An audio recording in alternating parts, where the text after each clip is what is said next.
नमस्कार सर्वांना, स्वागत आहे सर्वांचं साक्षी गोट फार्म एम ब्लॉग चॅनलवर. सर्वांना अक्षय तृतीयाच्या खूप खूप साऱ्या शुभेच्छा बरं का. गायला मोकळं सोडलंय. इथं शेळ्याने खाऊन जे वैरण राहिलेले असते ना, ही सगळं गाय आणि म्हैस विचून खाते म्हणून ह्याला सोडले मोकळं. त्या दोघी खायला लागले, त्या शांत आहेत बरं का. एवढं काय म्हणजे असं लय मारक्या बिरक्या नाही, त्या एकदम शांत समाधान आहे त्या. हे बघा, हे गावरान कोंबड्या आपल्याला प्युअर गावरान कोंबड्या करायच्या आहेत बरं का. पण अजून दम आहे जरा, हळूहळू, लय फास्ट नाही, हळूहळू करायच्या आहेत त्या. आणि आता जरा काळूला इकडं बांधायला लागलो. काळूला इकडं बांधायला लागल्यापासून आहे ना, अंडी निघायला लागली ती 11-12 अंडी. आता जरा जरा वाढायला लागली ती अंडी, वाढायला लागली ती म्हणजे जरा मांजर खाऊन जात होतं. आणि काळूला इथं बांधल्यापासून मांजर यायचं कमी झालंय. आणि मांजर यायचं कमी झाल्यामुळं अंडी आपल्याला निघायला लागले, ते द्यायला लागले त्या कोंबड्या बऱ्यापैकी. हो, इथं काळूला बांधलेलं असतं, पाणी मारतो इथं बांधतो. तरी पण काय होतंय, जरा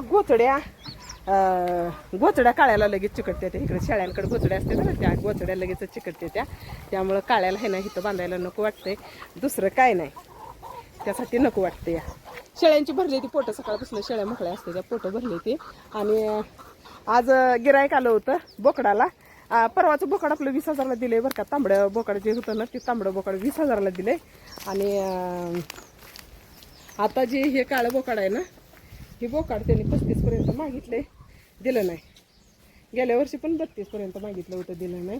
आता 35पर्यंत इथं व्यापारी मागायला लागले, ते नाही दिला अजून. बघूया आणखी आहे ना, इकलं तर इकलं, नाही तर राहते शेळ्यात नाही आपल्या. काय ती काय वजं करतंय, काय वजं करत नाही.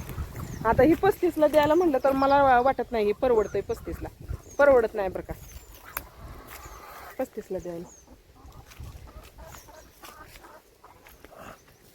किती येईल असं वाटतंय सांगा, त्या काळ्या बोकडाला आहे ना, किती येईल असं वाटतंय. काय झालंय आता खायला सोडून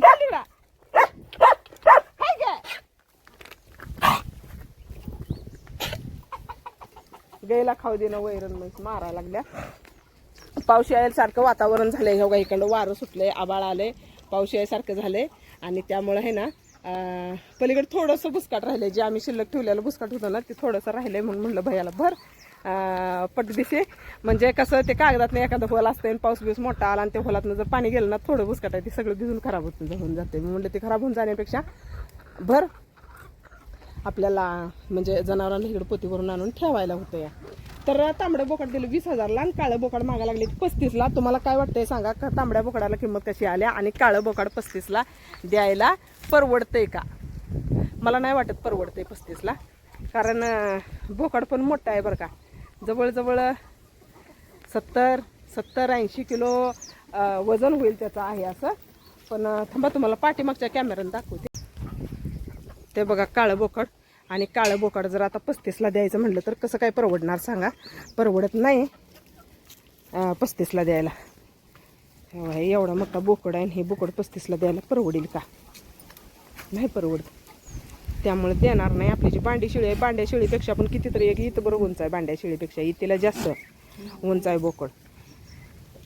जवळजवळ ह्या पाडी एवढा आहे बोकड. 1 वर्षाची पाडी आहे, ह्या पाडी एवढं बोकड आहे. त्यामुळे किती येईल किंमत सांगा?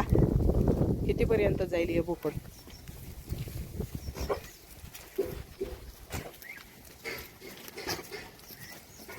पाटकाय 100% गाभण आहे, त्यात काय विषयच नाही. पण आता ह्या शेळ्या गाभण गेल्यात का नाही माहित नाही. आणि ईदलाही आपण बोकड विकणार आहे. असू द्या, किती येईल तेवढं बघायचं, त्यावेळेस कितीपर्यंत फायनल लास्ट कितीपर्यंत जाते बघायचं. आणि शक्यतो द्यायचंच आहे बोकड. तेव्हा तांबड्या शेळीपेक्षा उंच आहे बोकड, किती तर उंच आहे बोकड मोठा. ह्याचं वजन करायला पाहिजे, बघूया एखाद दिवशी वजन करू. काय वजन करायला ताळमेळ लागत नाही सोडा. आणि आपल्याला कमेंट आलेली, ह्या कोंबड्या गावरान नाही त्या. तर खरंच ह्या प्युअर गावरान काय कोंबड्या नाही त्या बरं का. उगाच काय, ह्या प्युअर गावरान कोंबड्या नाही त्या. प्युअर गावरान करायच्या त्या, पण अजून थोडासा वेळ आहे. बघूया त्याला कधी मुहूर्त येते. अजून कोंबड्यांना मक्का घातली नाही बरं का. अजून संध्याकाळचं त्यांचा टाइम झालं नाही, मक्का घातली नाही. इथं पाणी थोडे कोंबड्यात अंडी घालायला लागले ते व्यवस्थित. जरा रोजच्या रोज अंडी वाढायला लागली ती.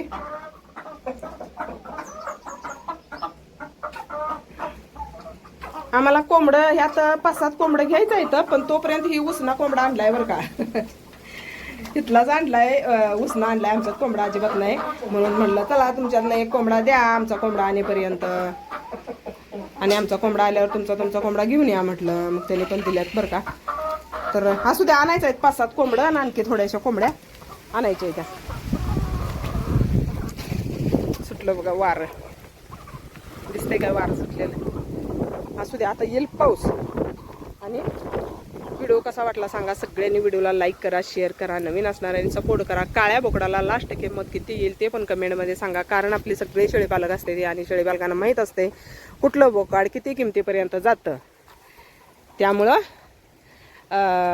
काळ्या बोकडाला काय किंमत येईल कमेंटमध्ये नक्की सांगा, लास्ट कितीपर्यंत द्यायला परवडेल.